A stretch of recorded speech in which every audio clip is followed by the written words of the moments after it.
sit at the piano with my dear dad, but he never taught me how to play.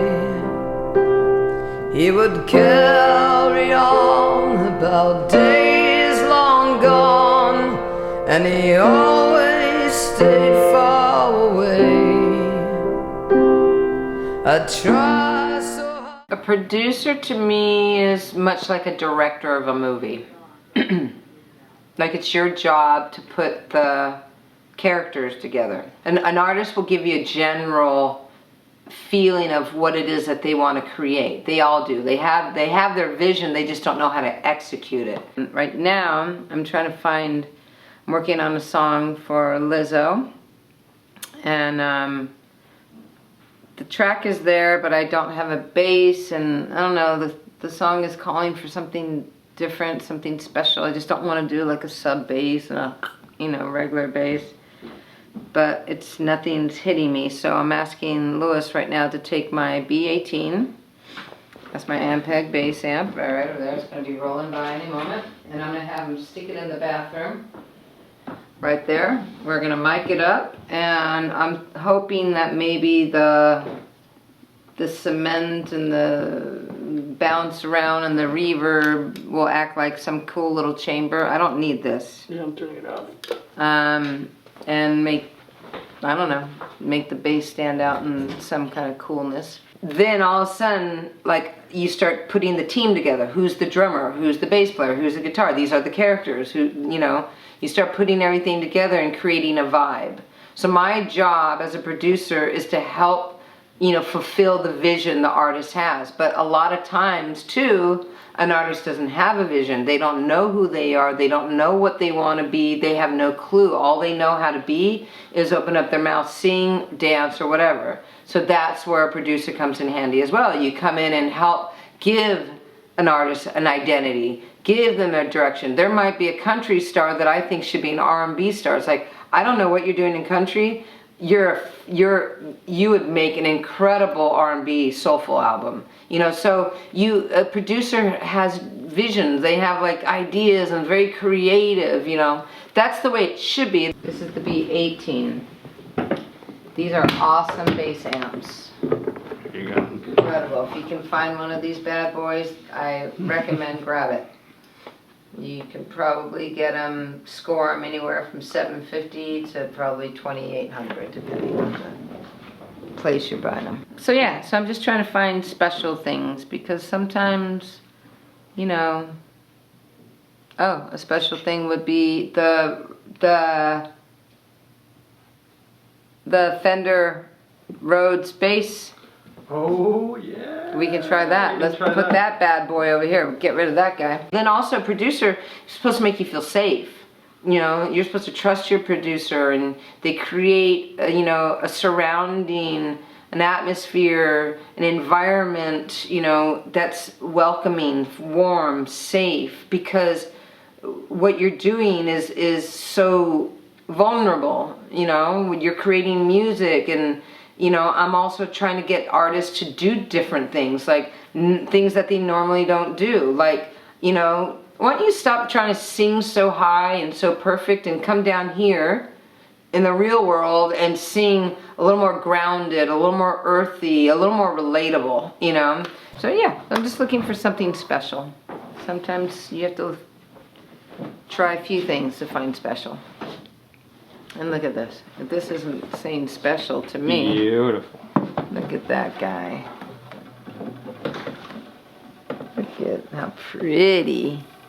So that's basically what a producer does. But you're right. There are so many different versions. I write songs and I produce them. When I write a song, I can hear for me, but necessarily my ideas for so-and-so might not be the same. So a producer really has to be open-minded, but there's some dicks, out there that they're very headstrong. This is the way I hear it. This is the way I want it. I don't really even need you in the studio. I mean, there's a lot of different stuff. Then there's producers that sit on their computer all day and their engineer does all the work, and their engineer is the one that's getting all the sound. See, I'm an engineer producer, like I do all my sounds as well. So an engineer will come in. I know some of the best records were done by the engineer. You know, so a lot of those, you know, 90s, early 90s records weren't actually the producers, the engineers. They were amazing engineers back then. You know, like I know a producer that he's pretty headstrong, you know, like my way is awesome. If you don't like it, don't come work with me. That's it. That's it. There's no moving the needle at all with him. It's just like, shh, that's it.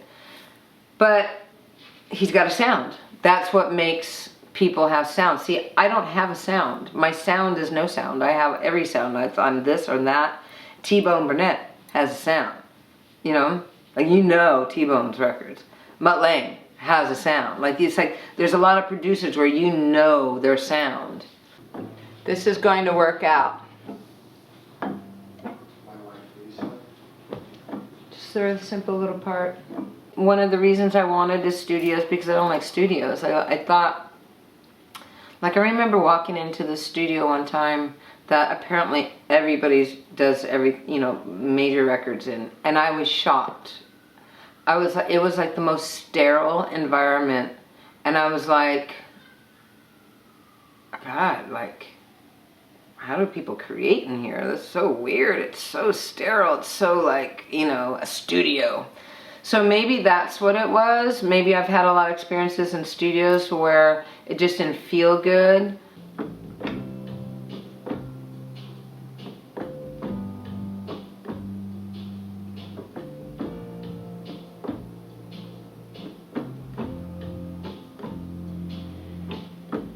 I used to just sit on my couch or in the bathroom or in the kitchen and write. So I think, like, you know, even at my other place, like the live room, the big room that we record in, had huge couches, chairs, you know, it just looked like a huge living room, a big bookshelf. And then this is my house. This is a house, you know, that I'm at now. And so maybe that's what I'm thinking, like, okay, well, this is how I create. How about that? That is, how about this? Okay.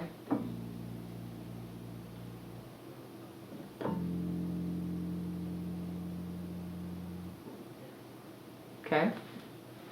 Hold on, let's take a peek in here for a second. Oh, I don't have one of those tools.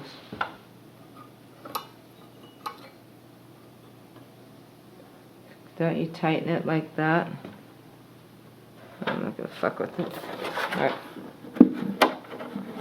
Okay, no problem. We'll work it. Here we go.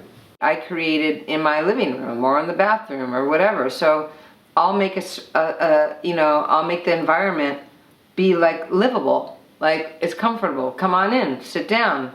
No, we're just chilling here. Oh, don't mind these microphones. Don't worry about that. You know, like, we're just creating. Like, to me, the creative part is more important than the recording part, because I can't record anything if I don't have something good to record.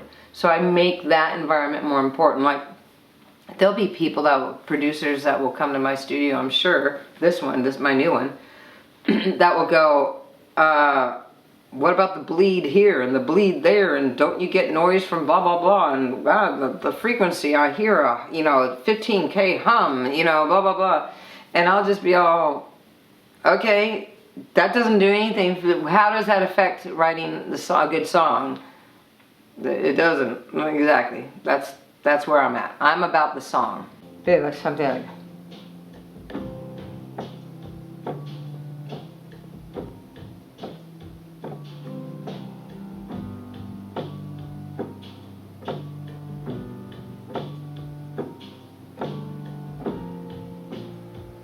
okay, oh, sorry, hold on. If I wasn't producing, I'd be a hostess somewhere. I'd be throwing parties. I'd be one of those party planners, whatever. Like, it's very important for me to have an environment that's neutral, that anybody could walk into and feel at home and comfortable. And especially when you're creating, you know, like, to have, like, you don't want an environment that somebody's going to come in and feel intimidated by, or like, oh, like I used to have, my big place was 11,000 square feet. It was enormous, but people, it never felt intimidating. It just always had this very welcoming, come on in, you know, trust me, you know, whatever.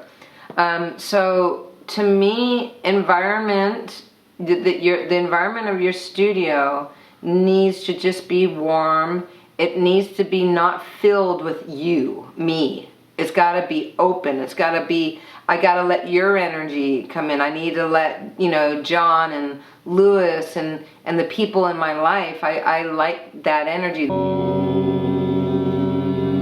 your head, namaste.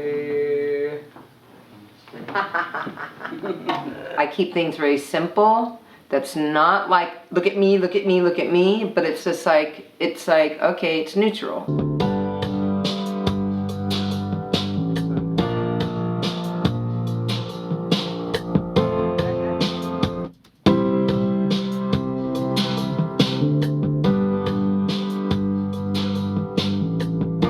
Yeah, I think that's cool. It's a pretty cool sound. Yeah, I would just say, like, when doing your track, that you really just pay attention to what the song wants. And so you just start with the basics. You know, whatever those basics are, bass, drum, guitar, you know, MPC, sub, you know, Korg, whatever it is. Just record the basic, and then you listen to the song and wait for your ear to go, oh, I really wanted to hear something right there.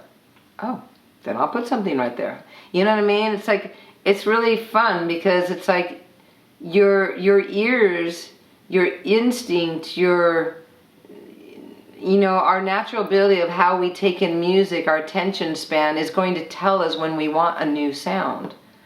I'm just about the song. If the song is good, the song is going to tell you what to do.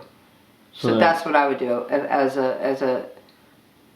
my advice is listen to the song. Let it tell you, because it will if you just listen.